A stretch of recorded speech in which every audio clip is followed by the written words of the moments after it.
Bismillahirrahmanirrahim. Assalamualaikum warahmatullahi wabarakatuh. Alhamdulillah, alhamdulillah kama yanbaghi lah. Wassalatu wassalamu ala man la nabiyya wa la rasula ba'dah. La hawla wa la quwwata illa billah. Wa ba'du. Yang saya hormati dan saya banggakan seluruh jamaah Majelis Taklim Masjid Raya JGC yang senantiasa mudah-mudahan dalam lindungan Allah Subhanahu wa Ta'ala, diberkahkan rizkinya, diberkahkan urusan dunia akhiratnya, dipelihara anak cucu keturunannya, dan diberikan qabul daripada hajat-hajat dunia dan akhiratnya. Dan mudah-mudahan yang hadir pada kesempatan kali ini diwafatkan dalam keadaan husnul khatimah kelak. Alhamdulillah, di pagi yang penuh barakah ini kita akan sedikit mengulas tentang peristiwa fenomena yang terjadi belakangan ini, yang marak terjadi di sekitar kita, di negara kita khususnya, dan bahkan secara umum di seluruh negara-negara kaum muslimin. Alhamdulillah, tema kita adalah musibah dalam perspektif Al-Quran.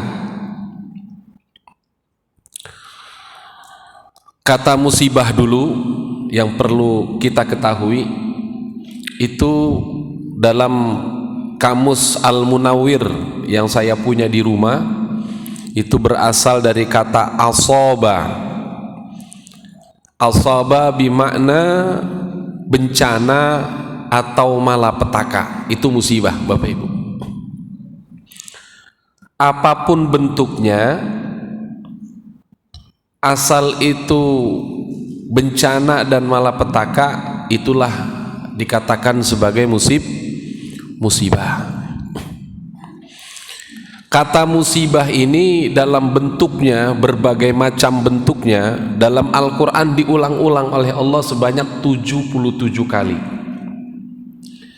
Al-Fakir buka dalam kitab Mu'jam, itu diulang sekitar 77 kali. Cukup banyak ya Bapak Ibu, Allah membahas tentang masalah musibah dalam Al-Quran sebagai peringatan buat kita orang mukmin. Diulang-ulang kata musibah itu dalam berbagai macam bentuknya.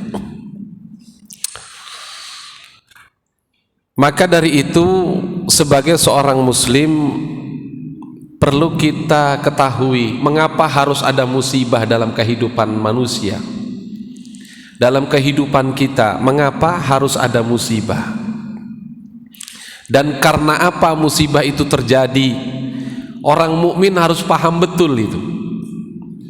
Karena jika tidak memahami konsep Al-Quran tentang mengapa harus ada musibah, bisa jadi orang mukmin tersebut salah dalam merespon musibah itu sendiri.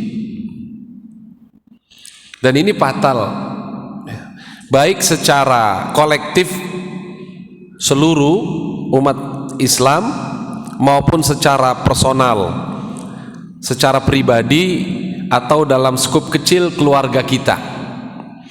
Harus tahu apa itu musibah dan bagaimana cara menyikapinya.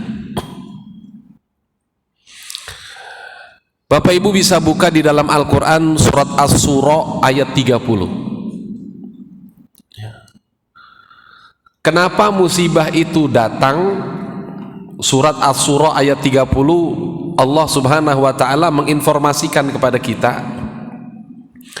Kata Allah, wa ma asabakum min musibatin fabima kasabat aydikum wa ya'fu an katsir. Kata Allah dalam Al-Quran surat Asy-Syura ayat 30 itu, wa ma asabakum min musibatin, dan tidaklah tertimpa kalian oleh suatu musibah, fa bima kasabat aidikum, sebabnya adalah karena perbuatan tanganmu sendiri. Ini harus digarisbawahi. Fa bima kasabat aidikum wa ya'fu an katsir. Jadi musibah datang itu Allah turunkan, Allah katakan dan informasikan adalah kelalaian kita, Bapak Ibu sekalian, sehingga terjadinya turun musibah. Ini harus digarisbawahi. Dan atau Allah Subhanahu wa taala menurunkan sebuah teguran kepada kita. Itu bisa juga, atau ujian jika menimpa orang-orang yang beriman kepada Allah. Maka Allah katakan semua yang terjadi di alam dunia ini dalam bentuk musibah itu sudah ditulis di Lauhil Mahfuz. Coba Bapak Ibu buka Al-Quran surat Al-Hadid ayat 22. Al-Hadid ayat 22 ini Allah mengatakan bahwa semua yang musibah dikirim Allah itu sudah dicatat di Lauhil Mahfuz. Kata Allah, "Uma asaba min musibatin fil ardi wala fi anfusikum illa fi kitabim min qabli an tabra'aha." Kata Allah, tidaklah turun sebuah musibah baik ke bumi atau ke diri kalian illa fi kitabim min qabli, kecuali itu semua sudah ditulis oleh Allah di zaman dahulu di Lauhil Mahfuz, antabra'aha, ya. Artinya sebelum kita diciptakan oleh Allah. Jadi Bapak Ibu sekalian, musibah ini terjadi terutama alam, terutama ya. Ini kan yang banyak ngamuk di Indonesia, sekitarnya ini kan alam ya. Banjir bandang, longsor, gempa ya, semuanya alam. Nah ini tentu kita harus ambil pelajaran dari kejadian ini ya, bahwa musibah turun ini berulang-ulang Allah katakan ya, zaharal fasadu fil barri wal bahri bima kasabat aydin nas liyudhiqahum ba'dalladzi amilu la'allahum yarji'un. Kata Allah, kerusakan di muka bumi ini nampak ya, dan di lautan itu nampak ya, bima kasabat aydin nas, karena tangan-tangan manusia. Setiap musibah yang Allah kehendaki itu selalu Allah mengatakan bima kasabat. Artinya apa? Musibah datang itu karena kelalaian kita sebagai manusia. Imam Jalaluddin dalam tafsir Jalalain, saya lihat apa sih makna aydin nas ya. Bima kasabat aydin nas itu maknanya apa? Di dalam tafsir Jalalain saya baca bima kasabat aydin nas ay min af'alil ma'asyi. Yang dimaksud dengan tangan manusia itu dari perbuatan-perbuatan maksiat. Masya Allah. Bapak Ibu sekalian yang dimuliakan Allah Subhanahu wa taala, perlu kita raba. Sekarang yang banyak itu maksiat apa yang merajalela?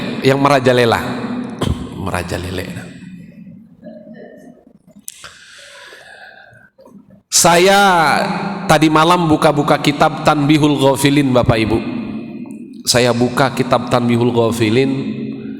Ada satu perspektif dan riwayat yang saya baca, dan ini adalah perspektif nabi-nabi sebelum Nabi Muhammad lahir. Jadi peristiwa di zaman Nabi Muhammad diceritakan di kitab-kitab terdahulu seperti di Taurat, atau nabi-nabi terdahulu mengatakan sifat-sifat umat Nabi Muhammad. Di dalam kitab Tanbihul Ghafilin ada seorang nabi yang menjelaskan kenapa musibah besar tidak turun kepada umat Nabi Muhammad. Ini boleh digarisbawahi. Ada seorang nabi yang bernama Nabiullah Daniel alaihi salam, dan riwayatnya ini mutawatir ya. Dalam tafsir Jalalain juga dikutip pernyataan Nabi Daniel ini. Bapak Ibu boleh garis bawahi. Saya baca di situ maksiat apa yang menyebabkan mengundang wabah itu terjadi dahsyat kepada umat Nabi Muhammad, atau yang menyebabkan musibah itu terhalang, tidak terjadi. Seorang Nabi Daniel, ini nabi tidak terkenal Bapak Ibu. Nabi siapa Pak? Nabiullah Daniel alaihi salam. Nabi Daniel ini nabi yang tidak terkenal ya, barangkali ada juga yang baru dengar nama seorang Nabi Daniel. Dalam kitab Tanbihul Ghafilin, ketika Nabi Daniel menyebutkan sifat-sifat kita umat Nabi Muhammad, Nabi Daniel berkata begini Bapak Ibu, ini artinya maksiat apa yang menyebabkan musibah besar itu datang gitu ya. Dijawab, saya buka, ada jawabannya dalam kitab Tanbihul Ghafilin. Nabi Daniel mengatakan ketika menyebutkan sifat-sifat kita umat Nabi Muhammad, Nabi Daniel berkata begini Bapak Ibu, mereka nanti umat Nabi Muhammad, kata Nabi Daniel, belum lahir nabinya, nabi kita belum lahir. Hum yusalluna salatan law sallaha qaumu nuhin lamma ughriqu. Ini kalimat Nabiullah Daniel alaihi salam. Kata Nabi Daniel, mereka nanti umat Nabi Muhammad yusalluna salatan, mereka yang disyariatkan sholat, sebuah jenis bentuk sholat yang sholatnya ini adalah terbaik di antara bentuk sholat umat-umat terdahulu. Luar biasa nggak Bapak Ibu? Nabi Daniel mengungkapkan, hum yusalluna sholatan lau sallaha qaumun nuhin lamma ughriku. Ini kata beliau, kata Nabi Daniel, lau sallaha qaumun nuhin, seandainya kaum Nuh dulu itu sholat seperti sholatnya umat Nabi Muhammad sholat, lamma ughriku, niscaya dia tidak akan ditenggelamkan oleh Allah dengan air banjir bandang yang luar biasa. Paham sampai sini Bapak Ibu? Maksiat apa yang menyebabkan musibah besar itu datang? Kata Nabi Daniel, ternyata sholat yang disyariatkan kepada Nabi Muhammad, semua nabi sholat Bapak Ibu, tapi syariat sholatnya beda. Ada yang 50 rakaat, ada yang hanya 4 rakaat saja, berbeda-beda bentuk caranya. Sementara syariat umat Nabi Muhammad sholatnya 5 waktu. Nah ini sholat bentuk kita ini Bapak Ibu sekalian, kata Nabi Daniel, kalau seandainya Nabi Nuh umatnya itu sholat seperti sholatnya kita, tidak terjadi musibah yang menenggelamkan semua isi bumi di sekitarnya. Bapak Ibu pernah dengar kisah Nabi Nuh alaihi salam? Ini sejarah yang diabadikan oleh Al-Quran Bapak Ibu. Kata Allah, ketika terjadi banjir bandang, tidak banyak yang ikut di dalam perahu itu. Bahkan anaknya sendiri yang bernama Kan'an nggak mau ngikut ayahnya. Kan direkam dalam Al-Quran dia, dikatakan, ya bunayya irkam ma'ana, wahai anakku mari ikut bersama bapak agar tidak tenggelam. Apa jawaban anaknya? Sa'awi ila jabalin ya'simuni minal ma', saya nggak mau, saya main naik gunung aja, saya ingin mendaki gunung, insya Allah nggak akan kena banjir bandang. Dibuktikan oleh Allah Bapak Ibu, musibah besar di alam dunia yang pernah terjadi diantaranya zaman Nabi Nuh alaihi salam. Gunung pun ditenggelamkan oleh Allah. Bahkan ombak banjirnya itu segede gunung pula. Masya Allah.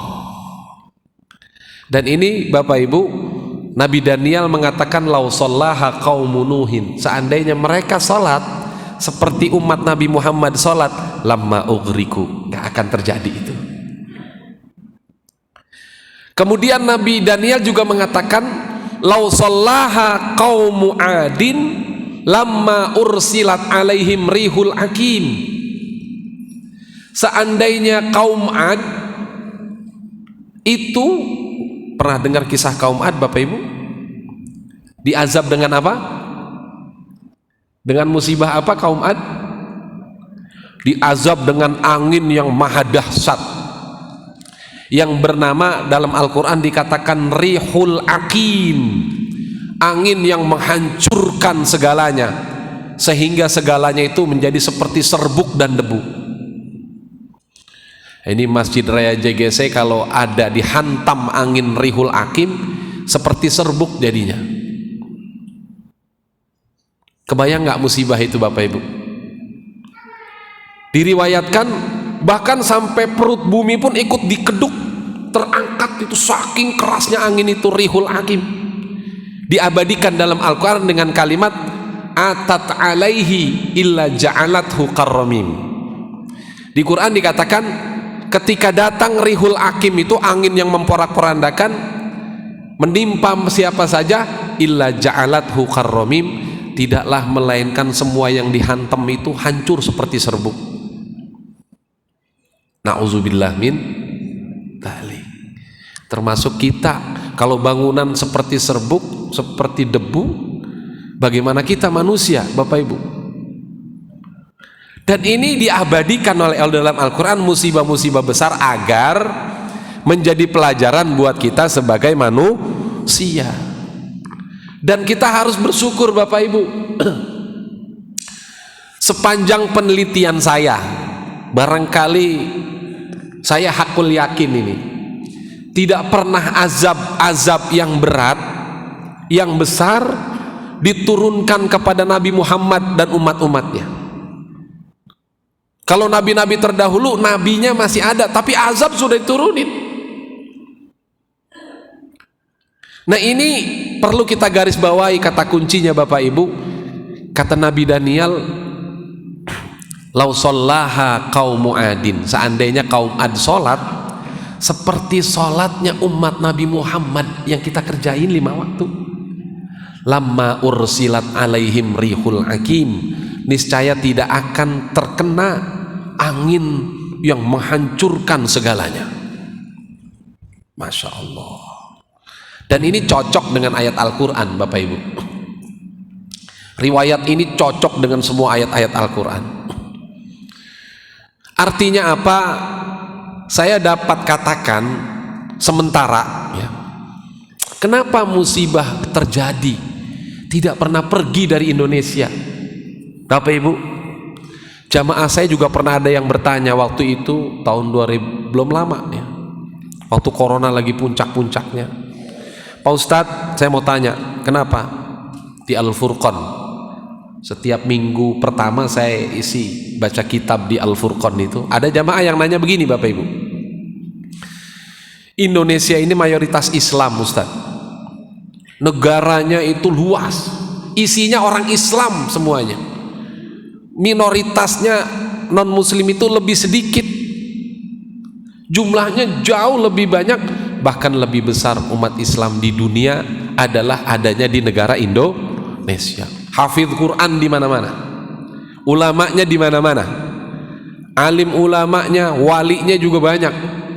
Tapi kenapa kok musibah corona ini nggak pergi-pergi dari Indonesia? Sampai sekarang masih level 1 aja nggak pergi-pergi. Ya Bapak Ibu ya, masih pakai masker kan? Saya juga lagi sakit radang sampai sekarang nih, nggak sembuh-sembuh udah 2 minggu. Mudah-mudahan barokah taklim ini disembuhkan oleh Allah Subhanahu wa Ta'ala. Jadi harus kita sadari bahwa pertanyaan itu diarahkan kepada saya, mengapa kok nggak pergi-pergi musibah dari Indonesia? Jawaban saya adalah Bapak Ibu, saya kutip pernyataan Nabi Daniel ini, bahwa sudah terlalu banyak orang Islam yang meninggalkan sholat tapi tidak ada penyesalan sedikit pun dalam hati mereka. Udah terlalu banyak.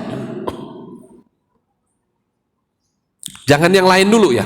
Kalau mabuk-mabukan, minum, zina, ini yang pardu dulu nih, yang pokok. Bapak Ibu sekalian,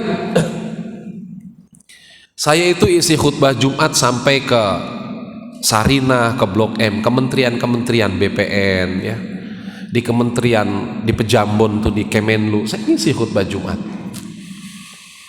Nah itu kalau Jumat pemandangannya itu Masya Allah sering, dan bahkan saya pernah telat berangkat sholat Jumat karena macet total di kota, nggak bergerak, padahal sudah azan sholat Jumat. Akhirnya mobil saya parkir di pinggir jalan, saya kunci, saya tinggal di pinggir jalan daripada saya nggak sholat.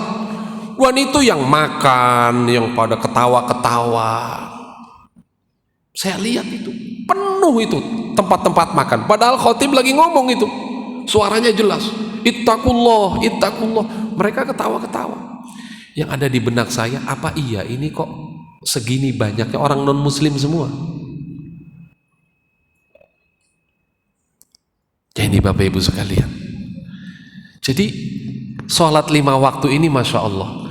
Jadi sholat yang kita kerjakan 5 waktu ini Bapak Ibu, bukan hanya sekedar silah bainal abdi wa rabbi, bukan sekedar hubungan antara seorang hamba dan Tuhannya, bukan hanya sekedar afdolul qurbat, sarana paling ideal untuk mendekatkan diri kepada Allah, bukan sekedar itu. Sholat yang kita kerjakan, anak-anak kita kerjakan, dan cucu-cucu menantu kita kerjakan adalah untuk menolak bala musibah besar yang akan menimpa bangsa kita, daerah kita, provinsi kita, bahkan rumah tangga kita, Bapak Ibu sekalian. Maka Bapak Ibu harus marah kalau ada sholat subuh suami masih tidur. Boleh Bu, nggak apa-apa, dibangunin yang lembut. Kalau nggak bangun juga ciumin ya. Jangan disiram, nggak boleh. Ini bapak-bapak harus sadar. Bapak Ibu boleh anak cucunya nggak ditinggalkan harta, boleh, nggak dosa Bapak Ibu. Tidak diwariskan benda-benda yang berharga, nggak masalah, Bapak Ibu nggak dosa. Tapi ingat, kalau sampai anak ibu, cucu ibu tidak sampai meninggalkan, tidak mengerjakan sholat dan meninggalkan sholat, tidak ada penyesalan dalam diri mereka, dan itu menjadi hal yang biasa, malah petaka akan datang dalam rumah tangganya.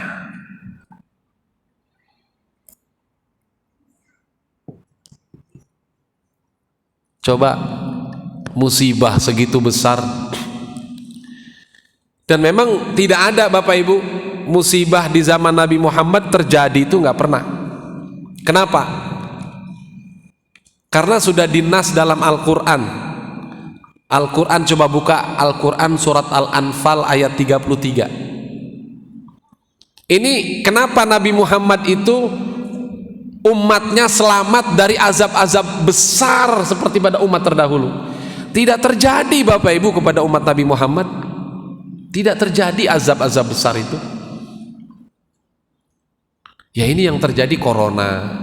Ini karenanya udah terlalu, udah barangkali sudah melampaui batas sehingga Allah turunkan. Al-Quran surat Al-Anfal ayat 33, coba.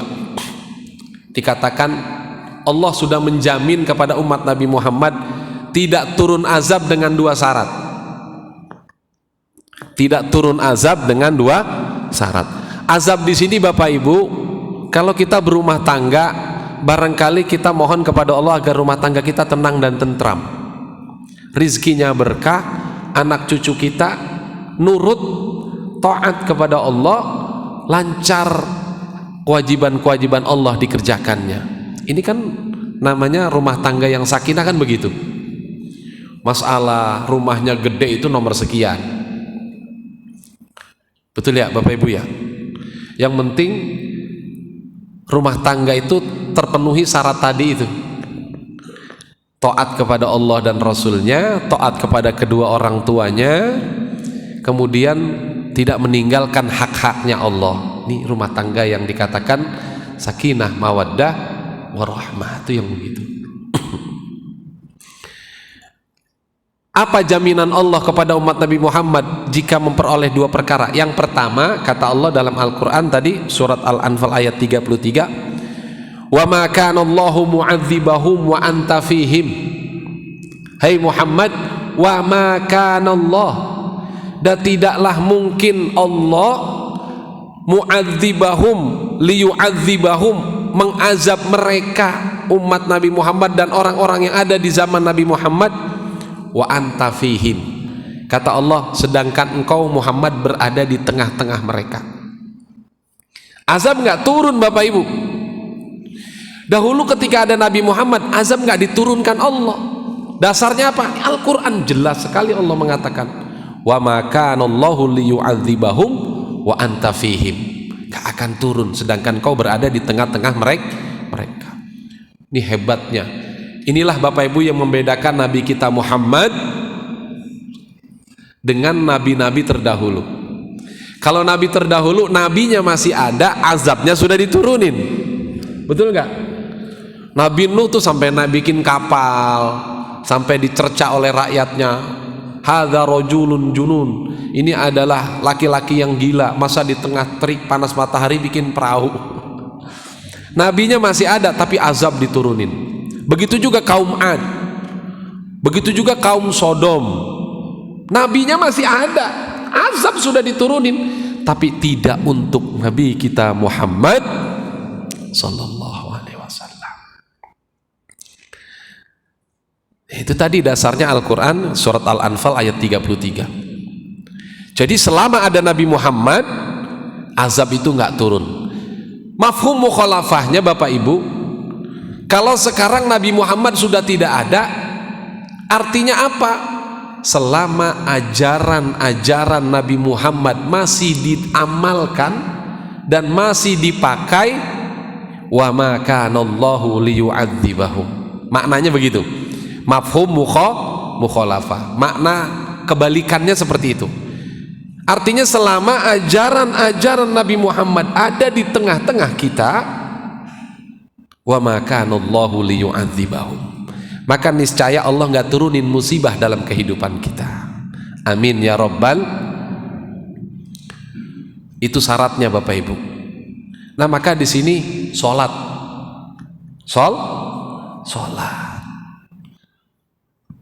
dan memang udah banyak Bapak Ibu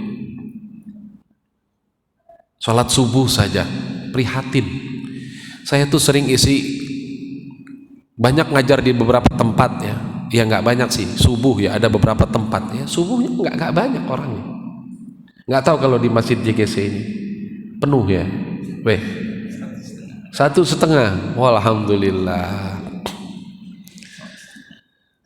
Ini Bapak Ibu bukti ya, bukti kita nggak bisa menyangkal bahwa kita sudah terlalu jauh dengan sholat. Masjid-masjid di waktu subuh itu kering kerontang, masjidnya besar-besar tapi isinya kering kerontang. Ini sesuai dengan yang dikatakan oleh Nabi, masajiduhum kabirah walakin anil jama'ati kharraba. Masjid mereka umatku nanti di akhir zaman besar-besar, miliaran, karpetnya empuk, AC. Dulu mah nggak ada AC, tapi masjidnya penuh. Kalau sekarang AC-nya full, karpetnya empuk, yang sholat cuma 2 lembar.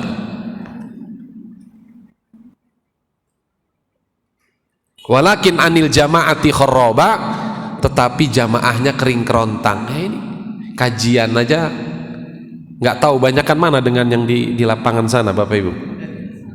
Banyakan sana ya, yang joget-joget ya. Ya udah kondisi seperti ini, maka menurut saya wajar kalau musibah itu diturunkan oleh Allah untuk menegur orang-orang yang sombong.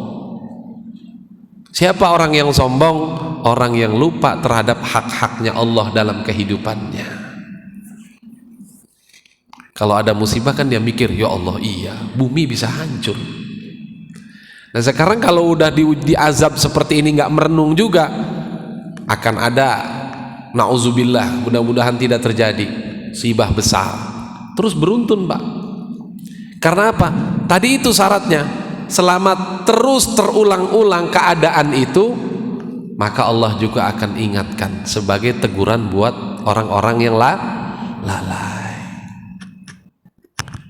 Jadi sholat ya, sholat. Anak kita, menantu kita, kalau ibu-ibu sholatnya di rumah.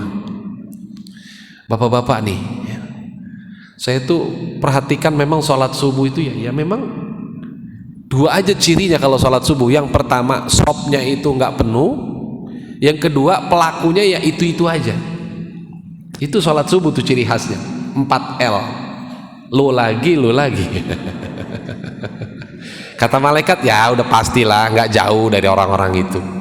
Ada pemain tambahan, itu pun ya kayak kue onde, kadang muncul kadang enggak. Partai tambahan biasanya memang begitu Bapak Ibu. Saya amati itu kalau subuh orangnya itu aja.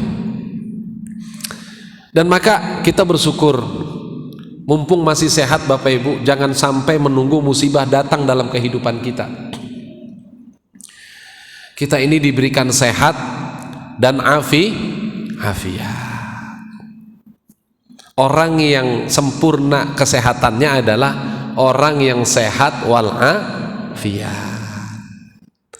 Jadi Bapak Ibu nih boleh dicatat, sehat dan afiat itu menurut ulama berbeda. Maka kalau kita ditanya oleh orang, gimana kabarnya? Alhamdulillah saya sehat wal afiat. Paham ya Bapak Ibu? Kenapa? Orang yang sehat belum tentu afiat. Orang yang afiat sudah pasti sehat. Ini bedanya di situ. Sehat itu fisik, afiat itu batinnya. Sehingga orang kalau sehat tapi badannya sehat dan kuat, namun untuk melaksanakan sholat saja dia nggak mampu mengerjakannya, dia berarti belum afiat. Dia masih sehat tapi tidak afiat. Nah kita nih orang yang sehat walafiat nih, ada undangan pengajian ya, diingatkan oleh Allah, udah bergegas hati kita, niat dalam hati, ya Allah saya ingin hadir mencari ridho dan keberkahan di majelis ilmu. Masya Allah ya. Di mana majelis-majelis ini dikirim oleh Allah malaikat-malaikatnya ya, kita dikenal oleh malaikat. Orang yang hadir rajin ke majelis taklim adalah orang yang masyhur dan terkenal atau dikenal oleh penduduk langit. Begitu tuh ya. Kenapa dikenal? Karena setiap majelis ilmu itu Allah mengutus malaikatnya untuk turun. Bahkan dalam hadis-hadis yang mutawatir dan sahih-sahih, malaikat membentangkan sayapnya ya. Nah, itu luar biasa. Jadi orang-orang yang istiqamah hadir ke majelis ilmu, insya Allah dikenal oleh para malaikat ya. Kalau sudah dikenal oleh para malaikat, insya Allah doanya cepat nyampe kepada Allah, rezekinya berkah, hajatnya qabul, ibadahnya istiqamah berkat dorongan ibadahnya dan taufik dan hidayah Allah subhanahu wa ta'ala. Jadi makna bima kasabat aidin nas itu adalah apa tadi? Af'alul ma'asi, banyaknya merebak perbuatan-perbuatan maksiat. Jangan di Indonesia Bapak Ibu, Allah itu sayang Muhammad Nabi Muhammad.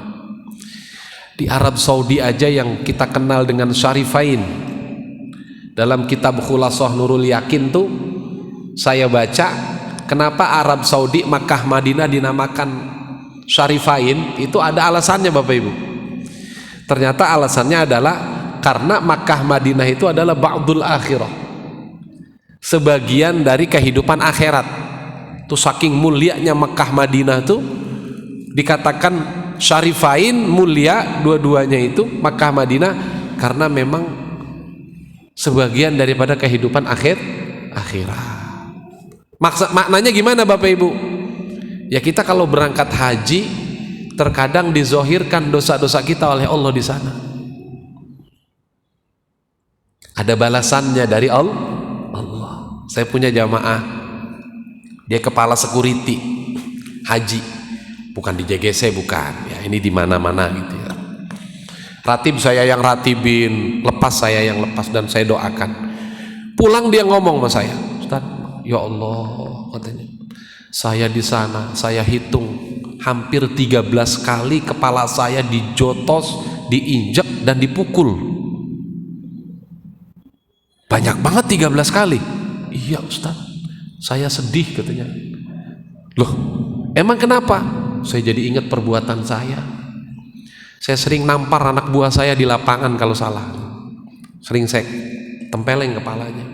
Di sana ternyata dibalas oleh Allah Subhanahu wa Ta'ala. Dalam kitab Khulasah Nurul Yakin, Ba'dul Akhirah. Di kota Makkah Madinah saja hari ini, kemarin, udah baca beritanya Bapak Ibu? Di kota Jeddah, itu kota Jeddah bersih, perkotaannya Mekah, dan jantungnya Arab Saudi itu ada di kota Jeddah. Ekonomi itu adanya di kota Jeddah Bapak Ibu. Banjir luar biasa, menghancurkan mobil-mobil, padahal gurun pasir.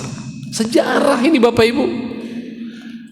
Dan ingat hadis Nabi yang mengatakan bahwa tanda-tanda kiamat itu sudah semakin dekat, kata Rasulullah, adalah rusaknya bangsa Arab.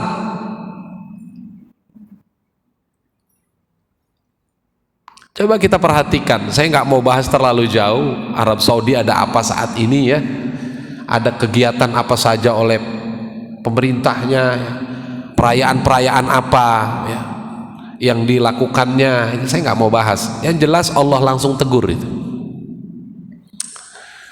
Jadi Bapak Ibu, sudah terlalu banyak maksiat. Maksiat terjadi, maka buminya goncang. Dan gempa itu disebutkan oleh Nabi dalam hadis Hasiyah Abi Jamrah, hadis sahih, memang gempa itu sendiri menjadi tanda-tanda datangnya kiamat.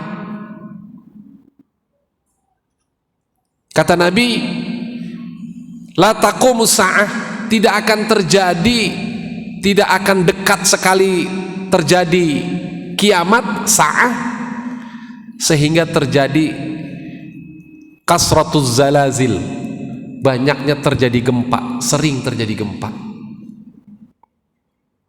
Ini Bapak Ibu, dulu mah kayaknya lindu itu per 5 tahun ya. Orang Jawa bilang lindu, orang Betawi juga lindu ya be, lama. Kalau sekarang hampir tiap tahun ada saja itu. Kalau nggak di sana, di sebelah kanan, sebelah kiri, Banten, Majene, Sulawesi, muter aja itu, muter aja kayak ular gitu ya. Dan ini Bapak Ibu sudah akhir zaman kita ini. Wa yataqarabaz zaman, di antaranya juga adalah zaman serasa cepat berlalu, sehingga kata Nabi 1 tahun seperti sebulan, as-sanatu kasyahri, sebulan seperti seminggu, seminggu seperti sesaat, sesaat seperti Jumat, dan Jumat itu seperti kayu yang terbakar oleh bara, pratek cepat. Dulu perasaan saya tuh kalau lebaran ketemu lebaran, saya kecil ya Bapak Ibu, itu baju lebaran tuh udah jelek banget, baru lebaran lagi. Kalau sekarang perasaan kita lebaran baru kemarin, udah menjelang puasa lagi. Wa yataqarabaz zaman, zaman itu kerasa dekat Bapak Ibu. Masya Allah. Kita nggak perlu takut, itu semua sudah ditulis oleh Allah. Yang perlu kita lakukan apa? Persiapkan bekal kita, persiapkan anak-anak cucu kita, arahkan anak-anak cucu kita untuk siap menghadapi berbagai kemungkinan akhir zaman itu terjadi. Paham Bapak Ibu? Bapak Ibu mempersiapkan anak cucunya enggak untuk menghadapi berbagai kemungkinan tanda-tanda kiamat itu akan muncul? Na'udzubillah kalau sampai kita mendapati Dajjal itu, na'udzubillah waliyah. Dajjal itu Masya Allah yang diuji keimanan kita, kita bisa diangkat sama dia, dibunuh, dihidupkan lagi, kita suruh mengakui dia sebagai Tuhan, kalau enggak dibunuh lagi. Nah itu tinggal keimanan kita tuh Bapak Ibu. Kalau kita takut dibunuh lagi, kita bilang ya kamu Tuhan, wah keluar kita dari Islam. Maka jangan sampai kita bertemu dengan Dajjal. Maka boleh tuh di tahiyat terakhir ya baca Allahumma inni a'udzubika min adzabil qabri wa min fitnatil mahya wal mamat wa min fitnatil masihid dajjal. Dibaca itu. Mudah-mudahan kita nggak ketemu dengan yang namanya fitnah Dajjal. Baik Bapak Ibu sekalian, ya. Itu ya. Maksiat secara definitif yang pokok adalah salat. Bahwa salat yang kita lakukan itu syariatnya ini yang terbaik di antara umat-umat terdahulu, Bu. Ya Allah. Umat terdahulu salat, tapi azab tetap turun. Umat Nabi Muhammad nggak pernah terjadi banjir bandang seperti kaum Nabi Nuh dihantam angin. Kalaupun terjadi mesti ada riwayat yang masyhur itu pasti. Dan kita akan tahu pasti. Karena hadis itu kan selektif sekali. Tidak terjadi Bapak Ibu. Maka saya mohon, ayo anak-anak cucu kita jangan sampai dia lalai dari sholat. Jangan sampai lalai dari sholat. Karena fungsi sholat bisa menolak musibah besar yang akan terjadi dalam kehidupan kita bernegara, berbangsa, dan berumah tangga. Masya Allah. Itu ya. Kemudian yang kedua Bapak Ibu perlu dicatat juga dalam lanjutan ayat Al-Quran surat Al-Anfal ayat 33 itu ada terusannya, ada lanjutannya itu ayat ya. Tadi kan kata Allah wa ma kana Allahu liyu'adzibahum wa anta fihim, yang pertama. Habis itu dilanjutkan lagi oleh Allah. Apa kata Allah? Wa ma kana Allahu mu'adzibahum wa hum yastaghfirun. Dua ya. Yang pertama, Nabi berada di tengah-tengah mereka atau ajarannya masih diamalkan oleh umatnya. Yang kedua, mereka tidak akan diazab oleh Allah. Kata Allah dalam Al-Quran, wahum yastaghfirun, sedangkan mereka banyak yang beristighfar. Jadi Bapak Ibu, kalau pengen ujian dunianya ringan, rumah tangganya ringan, ya, anak bandel, banyakin istighfar sebelum subuh, Bu. Ini istighfar itu luar biasa, bisa menghadirkan rahmat, bisa menghadirkan pertolongan Allah dalam masalah-masalah dunia kita tuh istighfar. Dan yang paling jelas adalah menolak bala dan musibah. Itu adalah istighfar. Wahum yastaghfirun. Kapan waktu yang paling bagus buat beristighfar? Yaitu tadi. Wabil asharihum yastaghfirun. Di waktu sahur sebelum subuh datang dia beristighfar. Sepertiga malam bangun, Bu, istighfar kepada Allah. Bangun, astaghfirullahaladzim. Baca apa? Baca sayyidul istighfar. Allahumma anta rabbi la ilaha illa anta wa ana abduka wa ana ala ahdika wa wa'dika mastata'tu abu'u laka bi ni'matika alayya wa abu'u bi dzambi faghfirli fa innahu la yaghfiru dzunuba illa anta. Sebanyak-banyaknya sambil istighfar di hati, sambil mohon kepada Allah apa yang kita minta sama Allah. Ini waktu sahur. Maka orang yang beruntung adalah orang yang bangun sebelum waktu subuh tiba. Jadi start lombanya dia dapat, orang yang bangun sebelum subuh itu Bapak Ibu. Jangan sampai kita kalah dengan ayam berkokok. Ayam aja udah bangun lebih dulu, sementara kita belum bangun. Makanya suara ayam tuh dalam kitab Kalilah wa Dimna saya baca, ternyata suara ayam itu membangunkan orang yang untuk tahajud, Bu. Ternyata suara ayam itu saya baca di dalam kitab Kukuruyu itu ada maknanya. Ya ghafilun udhkurullah. Hai orang-orang yang lalai, bangunlah, ingat Allah. Luar biasa ya Bapak Ibu. Ini kalau nggak di kitab nggak ketemu nih keterangan begini nih. Ya. Jadi Bapak Ibu sekalian, jangan sampai ayam jantan lebih mulia dalam pandangan Allah ketimbang kita. Ini bangunnya lebih dulu dari kita. Baik Bapak Ibu sekalian, jadi ternyata yang menyebabkan musibah itu turun dalam kehidupan kita, yang ketiga adalah tadi apa? Kurang porsi istighfar kita. Garis bawah itu. Yang menyebabkan musibah itu turun, kurang porsi istighfar kita. Karena orang-orang yang beristighfar ini orang yang istimewa Bapak Ibu. Dia mengakui kerusakan dirinya, dia mengakui kezaliman dirinya di hadapan Allah. Allah cinta sama orang-orang yang beristighfar. Ketimbang sholat enggak, ngaku salah enggak, dinasehatin marah. Kan ada yang begitu ya. Ngaji dong, udah tua kita mau ngapain, nggak mau ngaji. Nggak usah nasehatin ya. Ibu aja tuh yang ngaji juga belum tentu masuk surga loh. Kuburannya beda-beda, nggak usah ngurusin urusan orang. Masya Allah. Ada nggak yang begitu Bapak Ibu? Marah diajak kebaikan, ngedumel. Ente aja belum tentu bener jadi orang, gak usah ngajak-ngajak lah. Kalau yang ngaji belum tentu bener, apalagi ente yang nggak ngaji, kan begitu mestinya. Ini Bapak Ibu sekalian, kurang porsi istighfar kita. Makanya Bu, kalau sholat 5 waktu, jangan habis sholat langsung jalan pergi. Saya nggak suka tuh kalau ada orang yang kayak gitu tuh. Assalamualaikum warahmatullahi wabarakatuh. Assalamualaikum. Bangun jalan. Masya Allah. Bukan Allahumma anta salam, tapi Allahumma lantas jalan. Banyak gak yang begitu? Bapak Ibu sekalian, saya kasih tahu nih ya. Nabi Muhammad itu maksum. Garansi surga pasti. Diberikan kekuasaan untuk memberikan syafaat pasti.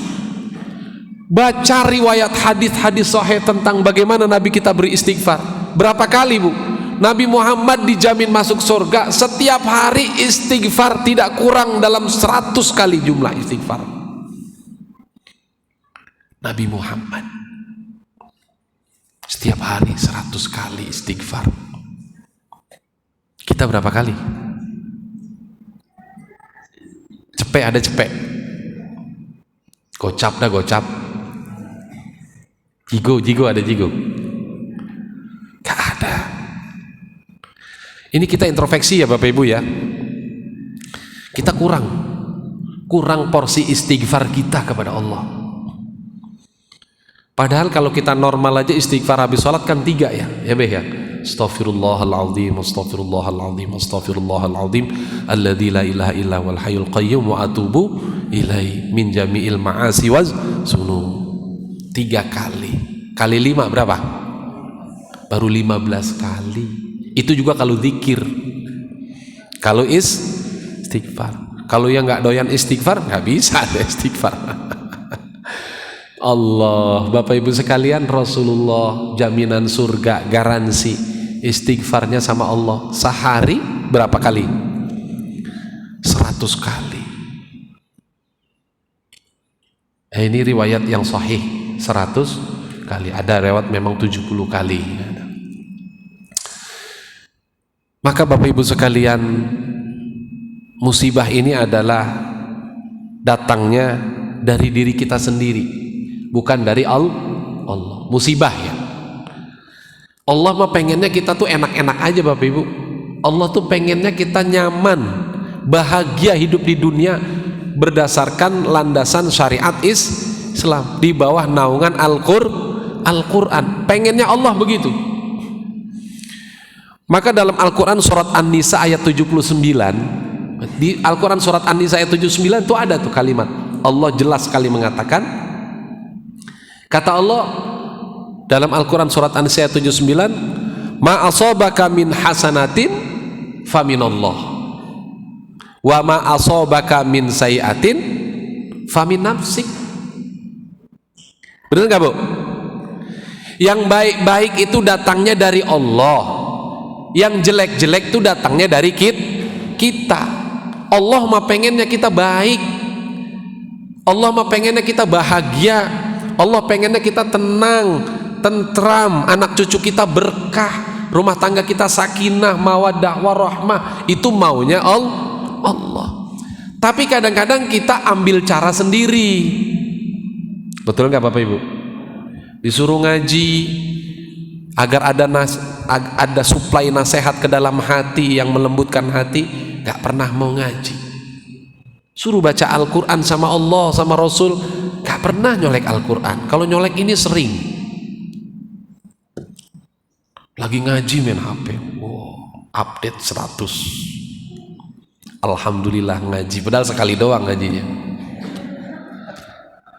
Nah ini Bapak Ibu sekalian, ya kita introspeksi diri, kita muhasabah.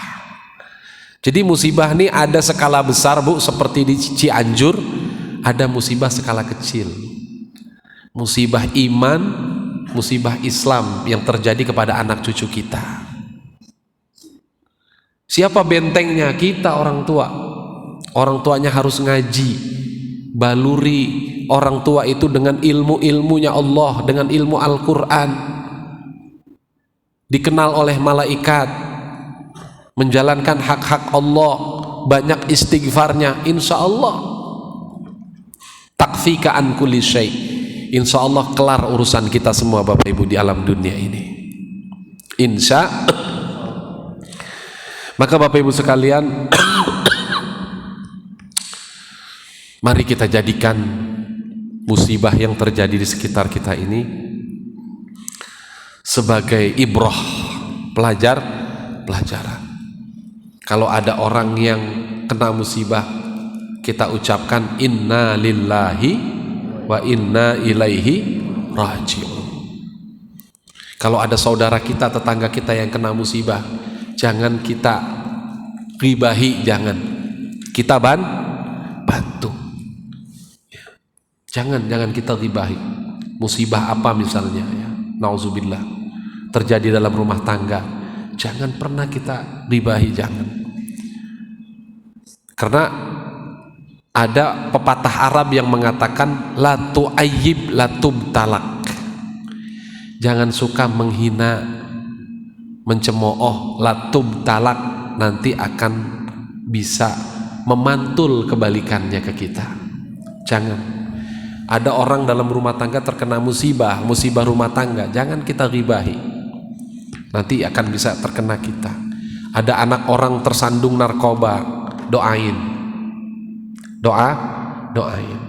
karena kita punya anak.